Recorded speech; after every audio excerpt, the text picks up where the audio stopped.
আসসালামু আলাইকুম ভাই, কেমন আছেন? আসসালাম, ভালো। দেখতে পাচ্ছি আপনার জমিতে আগে থেকে ধান রোপণ করা, তারপরেও কেন আবার ধান লাগাচ্ছেন? ধান সব এই যে অনেক গুছি মারা গেছে। তাই? এই ধান আলি আলি সারার মধ্যে যখন ওই ঘাসের বীজ দেওয়া হয়েছিল, হ্যাঁ। ওই সময় এই ধানগুলাই হয়ে গেছে, থুবড়ে লেগে গেছে কেমন যেন একটা। যে ধানগুলো যে নষ্ট হয়ে গেল, মনের অবস্থা কেমন? মনের অবস্থা খুব খারাপ, কারণ একবার কামলা নিয়ে বুনছি, আবার এই যে লেবার নিয়ে কাজ করতেছি, নিজেও কাজ করতেছি সাথে।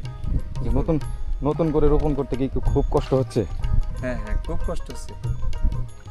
যে আপনার পুরো জীবনে ধানের এমন ক্ষতি দেখেছেন কখনো? না, আমি কখনো এমনি দেখিনি।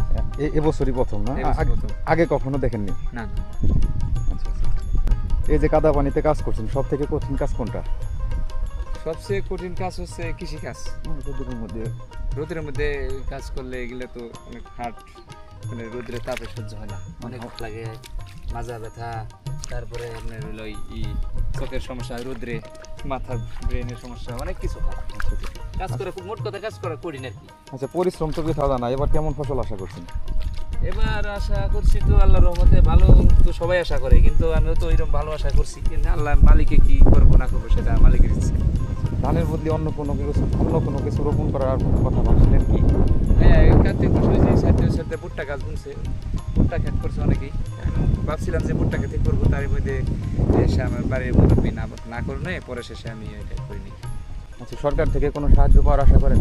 জি, সরকার থেকে সাহায্য পাওয়ার আশা করি। যেমন সবাই করে, মাগনা জিনিস তো সবাই চায়। সার বিষের দাম একটু সার কমাবেন। বিষের দাম বেশি, তেলের দাম বেশি না, কিন্তু তেল পাওয়া যাচ্ছে না, এটাই সমস্যা। তেলের দাম ঠিকই আছে, কিন্তু তেল পাওয়া যাচ্ছে না। আচ্ছা আচ্ছা, ভালো থাকবেন।